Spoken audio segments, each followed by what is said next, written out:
9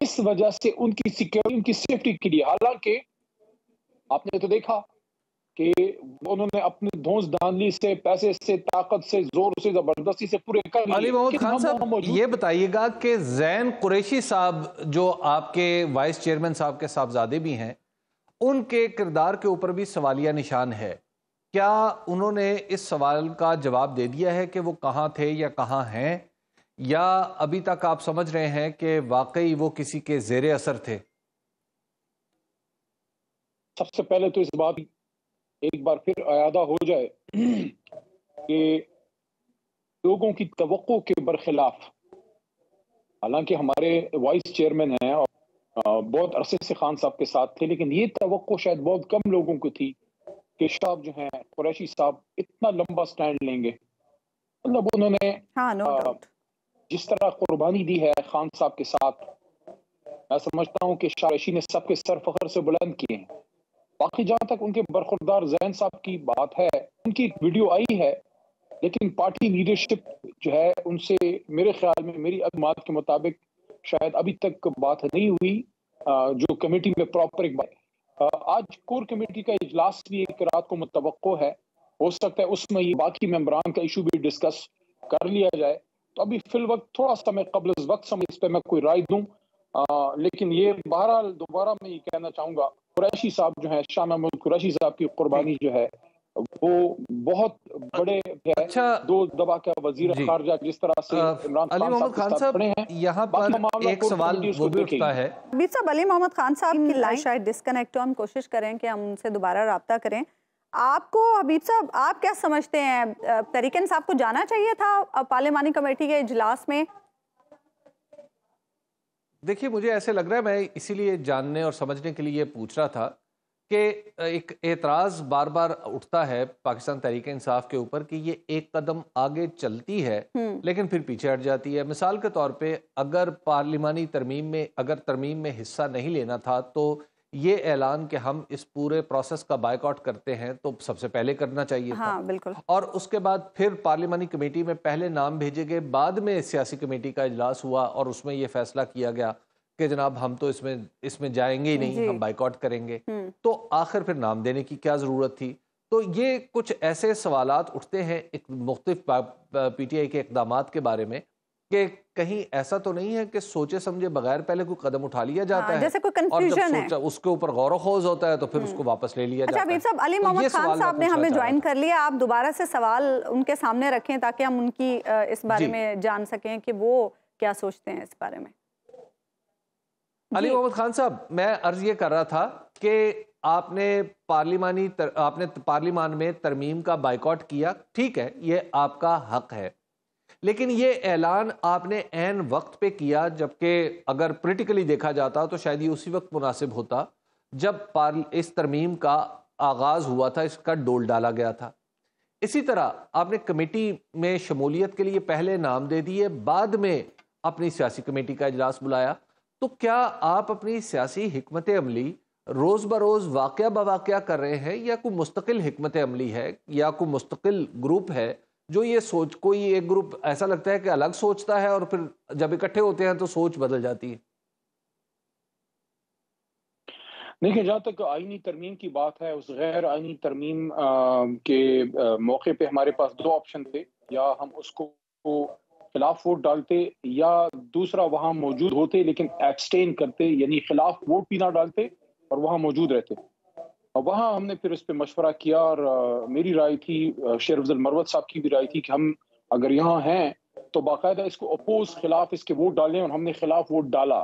عمر ایوب صاحب، ہمارے opposition leader صاحب، ہماری بات سے انہوں نے ایگری کیا، ان کا ہم شکر گزار ہیں. پورے ممبران کو اس لیے نہیں بلایا کہ ان کے اغوا کا خطرہ تھا. جہاں تک اب یہ چیف جسٹس صاحب کے لیے پارلیمانی کمیٹی جو ہے اس کی بات ہے، تو اس کے حوالے سے ابھی ہماری ایک کور کمیٹی میٹنگ بھی رات کو جو ہے اس میں بھی یہ ڈسکشن ہوگی.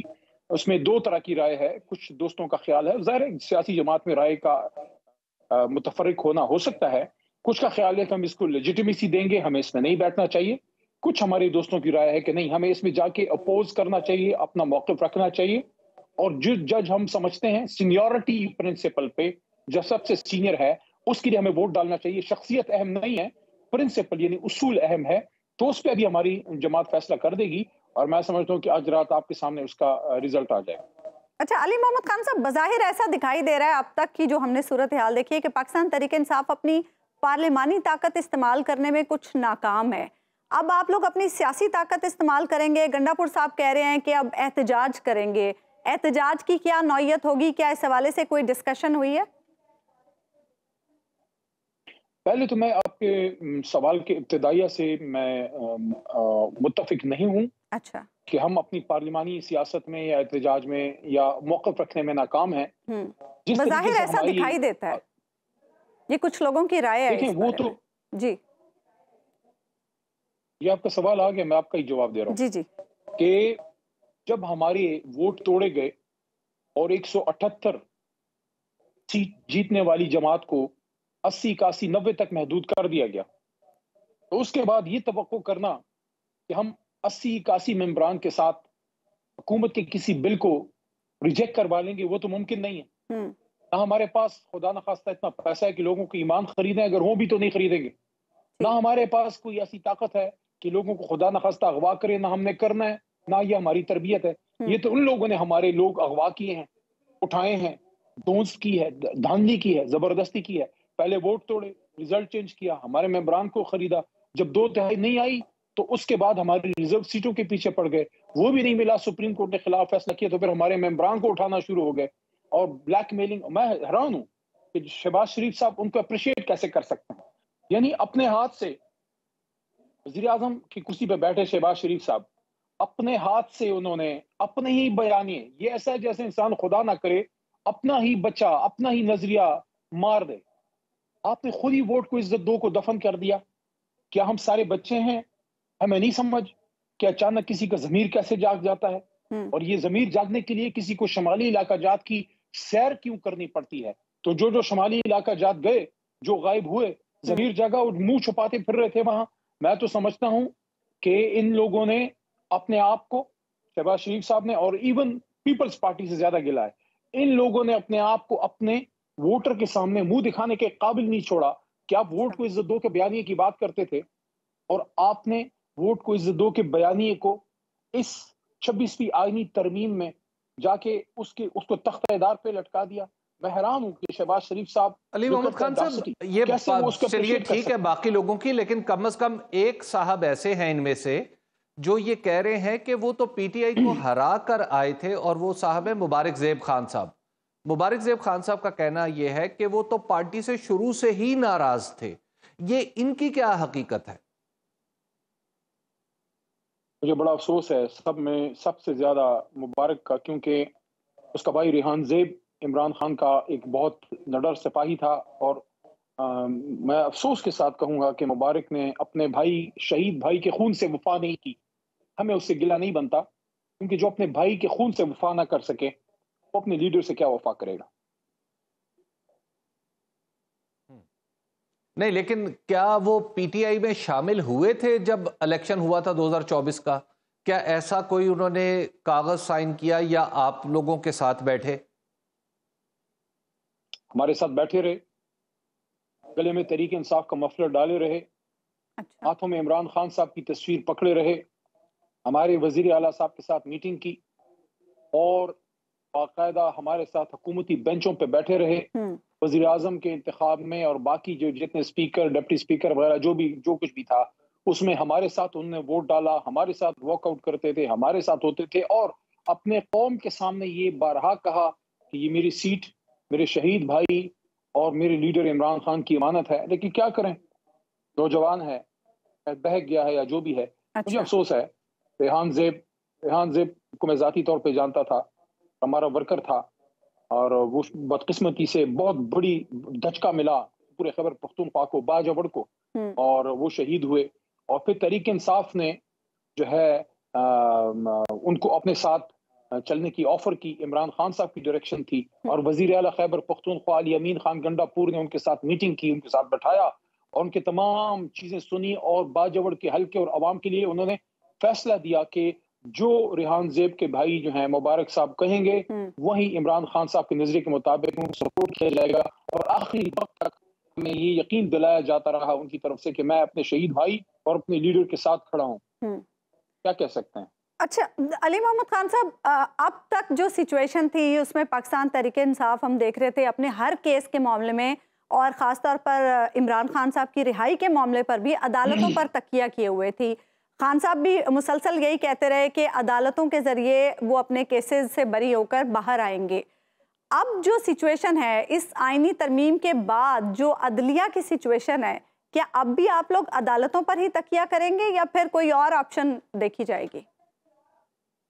لیکن اس پہ میرے سے زیادہ بہتر تجزیہ تو حبیب اکرم صاحب خود کر چکے ہیں.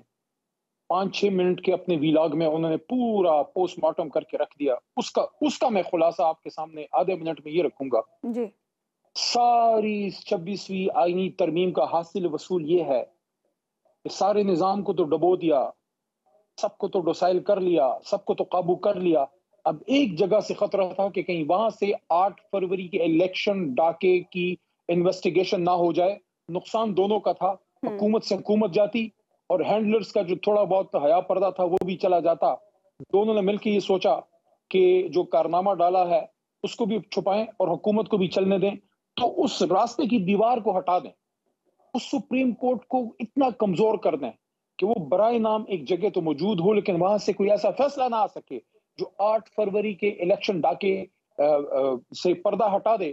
کوئی آرٹیکل 184(3) کی انویسٹیگیشن نہ ہو، سو موٹو پاور لے لو، چیف جسٹس سے آئینی اختیار لے لو، چیف جسٹس برائے نام عہدے پہ بیٹھا رہے لیکن اس کے پاس اختیار نہ ہو، وہ آئینی فیصلہ نہ کر سکے، آئینی بینچ کو ہیڈ نہ کر سکے، اور اس کام میں عارضی طور پہ ہی کامیاب ہوئے. اب ہم کیا کریں گے؟ آپ کا سوال کا دوسرا حصہ ہم وہ کریں گے جو کسی محب وطن پاکستانی اور ایک سیاسی کارکن کو کرنا چاہیے. ہم پارلیمنٹ کے فلور کو یوز کریں گے، ہم اسی عدالت میں بھی جائیں گے، اور سب سے بڑی عدالت اللہ کے بعد اگر ہے وہ عوام کی عدالت ہے. ہم عوام کی عدالت میں جائیں گے اور عوام ہمارے ساتھ ہیں. ہمیں یقین ہے فیصلہ ہمارے حق میں آئے گا. اچھا علی بھائی یہ بتائیے گا کہ آپ کے جو لوگ تھے، جو 5 یا 4 جو قومی اسمبلی میں ادھر ادھر ہو گئے یا پکڑ کے لے آئے گئے، یہ کیا بکے تھے یا یہ لوگ کسی دباؤ میں تھے؟ اور دوسری بات یہ کہ یہ دباؤ کیا، جس طرح آپ نے اپریل 2022 میں الزام پیپلز پارٹی پہ لگایا تھا کہ پیپلز پارٹی نے سندھ ہاؤس میں آپ ہی کے اراکین کو جگہ دی تھی، تو کیا اب بھی پیپلز پارٹی نے ایسا کیا ہے؟ حبیب صاحب میرے خیال میں اس بار اس سے 100 گنا زیادہ زیادتی ہوئی ہے. اس وقت تو لگتا یہ تھا کہ صرف لالچ تھی، اس دفعہ لالچ کے ساتھ ساتھ زبردستی بھی تھی. آپ یہ دیکھیے کہ ممبران کے بچوں کو اگر اٹھا لیں، ان کو تھریٹ کریں. آج جس طرح اختر مینگل صاحب کے ایک محترم سینیٹر صاحب نے اپنی سیٹ سے استعفیٰ دیا ہے، تو اس کی کچھ وجوہات ہیں. ان کی جو ایک محترم سینیٹر صاحبہ بلوچستان سے، ان کے جو بچوں کے اغوا کا ایشو تھا کہ ان کے بیٹے نہیں تھے اور وہ پریشر میں انہوں نے کیا. تو ہماری طرف سے پریشر بھی ہوگا اور لالچ بھی ہوگا، اور جس طرح وقت گزرے گا یہ ساری چیزیں سامنے آئیں گی. ایک بات البتہ اظہر من الشمس ہے، اور وہ یہ ہے کہ لالچ اور طاقت کے بغیر کوئی نہیں جاتا تھا.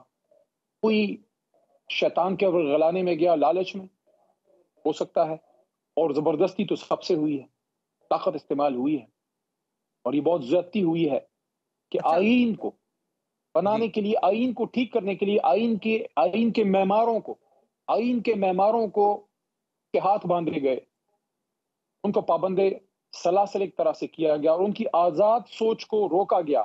یہ بھی آرٹیکل 6 کی خلاف ورزی ہے کہ آپ آئین کو بنانے کے لیے سبورٹ کریں، آئین کو اوور آف کریں کہ آزاد سوچ کے ساتھ اگر آپ آئین سازی نہیں کر پاتے. یہ اسی طرح ہے جیسے آپ آئین کو معطل کریں. جب آپ نے اپنی مرضی منشا کے مطابق، حبیب صاحب اس بات کو سمجھ رہے ہوں گے، جب آپ نے اپنی مرضی منشا کے مطابق طاقت پیسہ یوز کر کے آپ نے آئین میں وہ کیا کہ اگر آزاد خیال ہوتا، آزاد رائے ہوتی تو وہ شاید وہ نہ کرتے.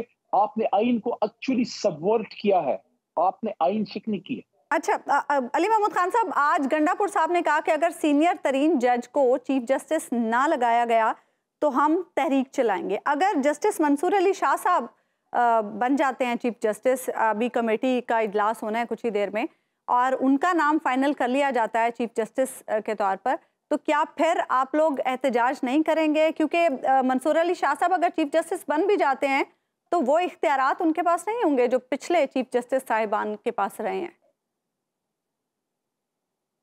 دیکھیں، منصور علی شاہ ہوں یا منصور حلاج ہوں، ہمیں اس سے کوئی کام نہیں، اچھا، ہمیں شخصیات سے توقع نہیں ہے۔ ہم آئین کے ساتھ کھڑے ہیں، ہم اپنی سپریم کورٹ کے ساتھ کھڑے ہیں، اور ہم سپریم کورٹ کی اس کرسی کے ساتھ کھڑے ہیں جس کو چیف جسٹس آف پاکستان کہتے ہیں۔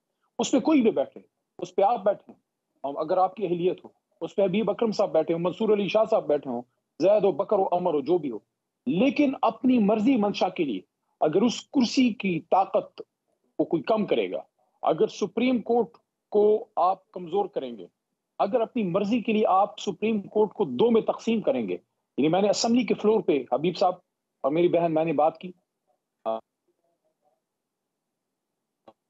اپنی سپیچ میں میں نے فلور پہ کہا کہ علی جس محمد طرح ایک خان ملک میں صاحب، دو وزیر اعظم نہیں ہو سکتے، جس طرح ایک ملک میں دو آرمی چیف نہیں ہو سکتے، ایسے ایک سپریم کورٹ میں دو چیف جسٹس کیسے ہو سکتے ہیں؟ تو اس کے لیے ہم اصولی طور پہ ہم اس پروسیس کے خلاف اپنا احتجاج کریں گے۔ اگر منصور علی شاہ صاحب بھی آتے ہیں، لیکن یہ پروسیس تو ویلڈ نہیں ہوا نا۔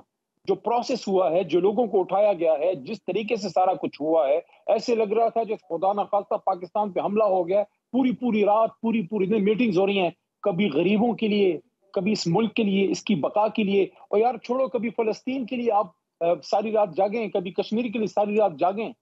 آپ جو بڑی بات کرتے ہیں، آپ اپنی مرضی، اپنی منشا، اپنی حکومت بچانے کے لیے آپ نے سپریم کورٹ پہ حملہ کیا ہے۔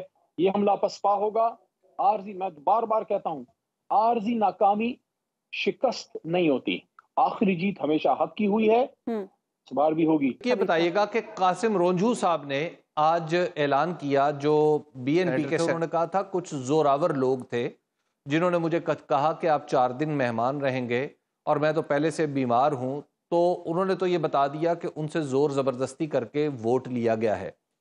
تو کیا آپ توقع رکھتے ہیں کہ جو آپ کے لوگ آپ کی پارٹی سے نکلے وہ بھی اس طرح کا بیان دے دیں اگر آپ ان سے رابطہ کریں؟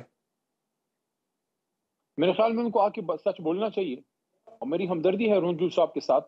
میں ان کو ذاتی طور پہ تو نہیں جانتا، آج میں نے ان کی پکچر وغیرہ دیکھی ہے تو کافی سینئر آدمی لگتے ہیں، اور بڑا افسوس ہے جو ہو رہا ہے، بڑا افسوس ہے، بہت تکلیف دہ ہے، اور جو پارلیمان اپنے ممبران کو تحفظ نہ دے سکے، وہ پارلیمان اور وہ آئین 25 کروڑ عوام کو کیا تحفظ دے گی؟ ہم نے صرف ایک چھوٹے سے مقصد کے لیے اپنے ملک کو اور اپنے آئین کو، خاص کر اپنی سپریم کورٹ کو، دنیا کے سامنے ایک مذاق بنا دیا۔ ٹھیک ہے، بہت بہت شکریہ علی محمد خان صاحب، آج پروگرام میں آپ ہمارے ساتھ موجود تھے۔ ایک بریک ہم لیں گے ناظرین، بریک کے بعد واپس آئیں گے تو حبیب صاحب سے۔ ویلکم بیک ناظرین۔ حبیب صاحب، ہم ایک پروگرام بڑے شوق سے دیکھا کرتے تھے، کون بنے گا کروڑ پتی، تو اس وقت جو ایک سوال ہے سب کے ذہنوں میں وہ ہے کون بنے گا چیف جسٹس۔ گو کہ وقت کم ہے لیکن مقابلہ کوئی اتنا سخت نہیں ہے، کیونکہ جو کمیٹی، پارلیمانی کمیٹی ابھی کچھ دیر میں بیٹھنے والی ہے چیف جسٹس کے انتخاب کے لیے، اس میں حکومتی جو تعداد ہے وہی ہے، زیادہ اپوزیشن تو ہے ہی نہیں۔ تحریک انصاف نے تو بائیکاٹ کر دیا ہے، صرف کامران مرتضیٰ صاحب ہی ہیں اپوزیشن کے نام پر۔ تو آپ کا کیا اس بارے میں انالیسز ہے یا آپ کی کیا پریڈکشن ہے، کون ہو سکتا ہے اگلا چیف جسٹس؟ دیکھیے، میں آپ کو پریڈکشن نہیں، میں آپ کو حالات بتاتا ہوں۔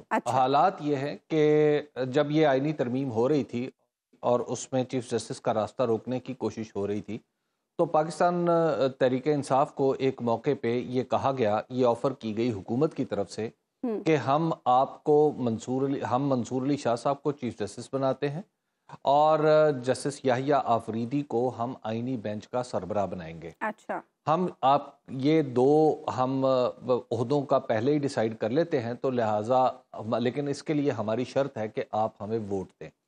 یہ لیکن پاکستان تحریک انصاف نے اس پہ کہا کہ جناب ہمارا تو اصولی معاملہ ہے کہ سینئر موسٹ کو بننا چاہیے، ہم آئینی بینچ کے یا اس طرح کی چیزوں کے خلاف ہیں، تو لہٰذا ہم تو یہ بالکل نہیں چاہتے۔ تو آپ یہ کام نہ کریں، آپ ان کو ججز کو آفرز کا حصہ نہ بنائیں۔ پھر ایک بات یہ ہوئی کہ جو وکلاء کی جو ٹیمیں تھیں تمام طرف سے، جس میں اعظم نذیر تارڑ صاحب بھی تھے، بیرسٹر گور صاحب تھے، کامران مرتضیٰ صاحب تھے، اور بھی لوگ تھے، تو یہ جو سیاسی وکلاء کی جو ٹیم تھی، اس کے اندر بھی یہ بات ہوئی کہ جناب ایسا کرتے ہیں کہ چاہے جو بھی کمیٹی بنے گی اس پہ باقی مخالفتیں اپنی جگہ، کیونکہ اب تو ہم نے کلپ کر دیا ہے چیف جسٹس کے کردار کو، تو پھر بھی ہم یعنی انڈرسٹینڈنگ یہ کرتے ہیں کہ چیف جسٹس ہم بنائیں گے منصور علی شاہ صاحب کو، سینئر موسٹ کو ہی بنائیں گے، ٹھیک ہے، لیکن بنائیں گے ایسے کہ تاکہ احسان بھی چڑھا رہے ایک پولیٹیکلی۔ تو یہ بات تو ابتدائی طور پہ ہوتی رہی ہے جب یہ آئینی ترمیم ہو رہی تھی 21 تاریخ کو۔ اس کے بعد ظاہر ہے معاملات بدل گئے، اور معاملات اس طرح بدل گئے کہ حکومت کو تو ضرورت نہیں رہی ووٹوں کی، کیونکہ آئینی ترمیم ہو گئی جس طرح بھی انہوں نے کی، تو اس کے بعد اب ظاہر ہے حکومت کے کورٹ میں یہ گیند چلی گئی ہے۔ اب آ جائیں دوسری سائڈ پہ پولیٹیکلی اگر آپ دیکھیں تو حکومت کو اس کی بہت بڑی کاسٹ پے کرنی پڑے گی جو ترمیم اس نے کی ہے، کیونکہ یہ ترمیم نہیں ہے، یہ آئین کے اندر تحریف ہے، یہ آئین کی تباہی ہے جو 26ویں آئینی ترمیم کے ذریعے کی گئی ہے۔ آئین کی ہر شق میں ایسے ڈائنامائٹ فٹ کر دیے گئے ہیں جو پھٹتے چلے جائیں گے۔ تو اب ظاہر ہے ایک اخلاقی طور پہ اتنی کمزور جگہ پہ حکومت آ گئی ہے کہ وہ یہ اپنی اس اخلاقی ساکھ کو اگر کچھ بحال کرنا چاہتی ہے تو وہ کسی نہ کسی درجے میں وہ یہ سوچ سکتی ہے کہ منصور علی شاہ صاحب کا انتخاب ہی بطور چیف جسٹس مناسب ہو، کسی طرح تو یہ داغ دھونا پڑے گا نا۔ جی، تیسری بات یہ ہے کہ ابھی جو تھوڑی دیر پہلے جب مولانا فضل الرحمان کے حوالے سے خبریں چل رہی تھی کہ انہوں نے اسد قیصر کو فون کیا کہ اسد قیصر صاحب آپ وہاں پر پہنچے، تو اس میں بھی کہانی کچھ چیف جسٹس کے حوالے سے تھی۔ وہ یہ تھی کہ کچھ پاکستان تحریک انصاف کو یہ خبر ملی کہ شاید جسٹس امین الدین خان کو کوئی کردار ادا کرنے کے لیے دیا جائے گا چیف جسٹس کے طور پہ۔ اچھا، اس کی وجہ یہ ہے کہ دستور میں جو ترمیم کی گئی ہے اس میں یہ کہ اگر کوئی ایک انکار کرے گا تو اس سے اگلا، کوئی انکار کرے گا تو اس سے اگلا، یہ بات آگے سے آگے چلتی جائے گی۔ تو کچھ لوگوں کا خیال یہ تھا یا کچھ لوگوں کو شاید یہ غلط فہمی ہوئی کہ جسٹس منصور علی شاہ، جسٹس یحییٰ آفریدی اور جسٹس منیب اختر اگر یہ تینوں انکار کر دیتے ہیں چیف جسٹس بننے کی صورت میں، یا مثال کے طور پہ حکومت ایسا کرتی ہے کہ جسٹس منصور علی شاہ صاحب کو نظر انداز کر کے جسٹس منیب اختر کا نام لے آتی ہے، تو پھر جسٹس منیب اختر کہیں گے جی میں نہیں بنتا، تو پھر جسٹس یحییٰ آفریدی کہیں گے میں نہیں بنتا، تو پھر آگے بات چلی جائے گی۔ تو اس پہ پھر کوئی ایک سینس یہ پریویل کی کہ نہیں جی اگر ان تینوں میں سے کسی کو بھی کہا گیا تو شاید وہ اس پیشکش کو قبول کر لے۔ یہ بھی ایک انڈرسٹینڈنگ کہیں نہ کہیں اسلام آباد میں موجود ہے کہ یہ بھی ہو سکتا ہے۔ بہرحال اگر آپ یہ دیکھیں تو تمام تر کواکب جو ہیں جو اگر ماضی کو اور حکومت کی ضرورت کو مد نظر رکھیں تو ایسا لگتا ہے کہ منصور علی شاہ صاحب بیسٹ چوائس ہو سکتے ہیں، لیکن اگین اب یہ حکومت نے جو سب کچھ کیا ہے اب یہ اسی کے وہی فیصلہ کرے، کیونکہ باقی تو کوئی وہاں پر موجود نہیں ہوگا۔ اچھا حبیب صاحب، 63 ایک نظر ثانی فیصلے کے جو اثرات تھے وہ ہم نے دیکھے آئینی ترمیم کے معاملے میں۔ آج قاسم رونجو صاحب نے تو اعتراف کر لیا، انہوں نے کہا زور آور لوگ تھے، اور جو گفتگو انہوں نے پارلیمنٹ کے باہر کی وہ آپ نے سن لی ہوگی۔